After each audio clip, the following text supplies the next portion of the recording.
जय श्रीमन नारायण।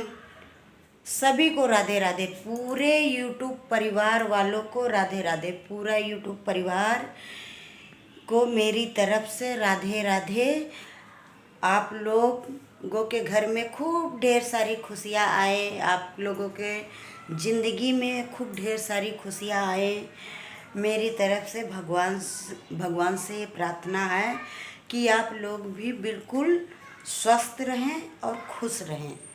अब मैं आपसे एक बात करने वाली हूँ। आपको ये मेरी बात अच्छी लगे तो आप मुझे बताना ज़रूर। लोग कहते हैं कि हाँ, मंदिर में जाते हैं, वीआईपी दर्शन करते हैं और वीआईपी घर होता है, वीआईपी दर्शन होते हैं, वीआईपी खाना होता है, वीआईपी घूमना होता है, किसी से मिलना है तो वीआईपी मिलना होता है, वीआईपी घाट होते हैं, वीआईपी हर चीज़ वीआईपी होती है इस दुनिया में। अच्छा, तो भगवान के यहाँ वीआईपी क्यों नहीं होता?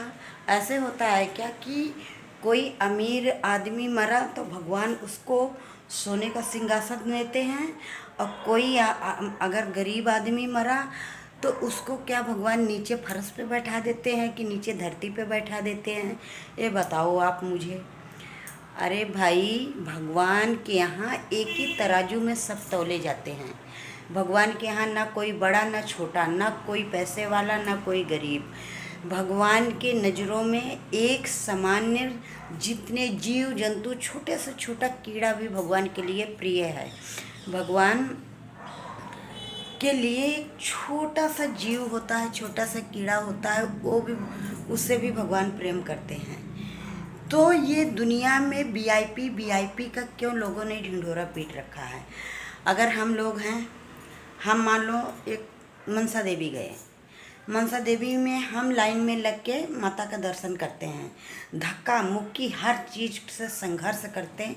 हम पैदल यात्रा करते हैं, माता रानी के दरबार में जाते हैं, पैदल यात्रा करते हैं। और जो बहुत अच्छे पैसे हैं जिनके पास, हम भी जा सकते हैं, ऐसी बात नहीं है कि कोई बड़ी बात है। ट्रॉली में हम भी बैठ सकते हैं, हम भी जा सकते हैं। पर मैं एक बात का उदाहरण दे रही हूँ कि जब ट्रॉली से जाते हैं माता के दर्शन करने के लिए, और माता के दर्शन करने की लंबी कतार लगी रहती है, तो उसमें नहीं खड़े होते, वो सीधा वीआईपी दर्शन करते हैं। पीछे से गए और जाके माता रानी के बिल्कुल ठीक सामने जाके और प्रसाद और साथ चढ़ाए और माता के दर्शन करके आ जाते हैं। तो उसको कहते हैं वीआईपी दर्शन। वो वीआईपी दर्शन हो गया। और जो हम लोग हैं, हम लोग जाते हैं तो लंबी कतार में लाइन लगने 3-4 घंटे बाद माता के सामने जाते हैं, और प्रसाद ऐसे ऐसे करके प्रसाद देना पड़ता है। पुजारी हमारा प्रसाद लेता है और सारा प्रसाद, वो क्या कहते हैं, माता के दरबार में जितना प्रसाद है रख लेता है। हमें इतना सा प्रसाद दे के और हमें धक्का दे दिया जाता है कि चलो बाहर निकलो, जल्दी निकलो, जल्दी निकलो। तो भाई, ये कहाँ का न्याय है?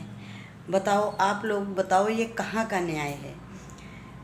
लोग इतनी दूर दूर से भगवान के दर्शन करने आते हैं, चलो ठीक है, भीड़ भड़क्का है, सही है। तो ये जो वीआईपी वाला सिस्टम है, ये मेरे समझ से बाहर है। वीआईपी दर्शन, वीआईपी हर चीज़, वीआईपी वीआईपी वीआईपी। अच्छा, तो जब वीआईपी सारी चीज़ होता है तो इंसान मरता क्यों नहीं वीआईपी? ये नहीं मेरे बात समझ में आई अभी तक। इंसान को भी वीआईपी मरना चाहिए ना। अब गरीब आदमी जैसा मरता है, ऐसे अमीर आदमी मरता है। तो ये वीआईपी कहाँ से हुआ? ये बात मेरे समझ में नहीं आई। और शमशान घाट भी वीआईपी होना चाहिए, और जो अर्थी सजती है वो भी वीआईपी होनी चाहिए। वो कि अर्थी क्यों वीआईपी नहीं होती?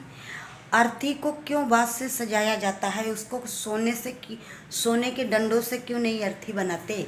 उसे भी तो वीआईपी बनाओ। उसके लिए आप बाँस क्यों खरीद के लाते हो? चाहे कितना बड़ा अमीर आदमी होगा, कितना भी पैसे वाला होगा, उसके लिए सोने के डंडे क्यों नहीं आते? बांस के डंडे क्यों आते हैं अर्थी बनाने के लिए? उसे भी तो वीआईपी तरीके से लेके जाओ। और फिर शमशान घाट, उसी शमशान घाट में गरीब आदमी भी जलता है, उसी शमशान घाट में अमीर आदमी भी जलता है। तो अमीर आदमी के लिए कोई खूब बढ़िया ताजमहल जैसा शमशान घाट बनाओ। इतना छोटा शमशान घाट जिसमें गरीब भी जलता है उसमें क्यों जाते हैं, वीआईपी शमशान घाट में क्यों नहीं होता? ये बात मेरे भाई वीआईपी और बिना वीआईपी वाली मेरे बात में नहीं समझ में आई। अगर आप लोगों के समझ में आए तो मुझे भी समझा देना, मैं समझना चाहती हूँ। और भगवान के यहाँ जाते हैं तो भगवान के यहाँ क्या हमारे जय श्रीमान नारायण दो हैं, एक वीआईपी और एक बिना वीआईपी। जय श्रीमान नारायण तो एक ही है ना। और जय श्रीमान नारायण की हम लोग भी पूजा करते हैं, वीआईपी लोग भी पूजा करते हैं। तो जब भगवान वीआईपी नहीं मानते तो इंसानों का वीआईपी मानने का क्यों ये तरीका मेरे समझ में नहीं आया। और जय श्रीमान नारायण, मुझे देर हो रही है, मैं जा रही हूँ। आगे की बात मैं बाद में बताऊँगी। आप लोगों को समझ में आ जाए तो मुझे बता देना। जय श्रीमान नारायण।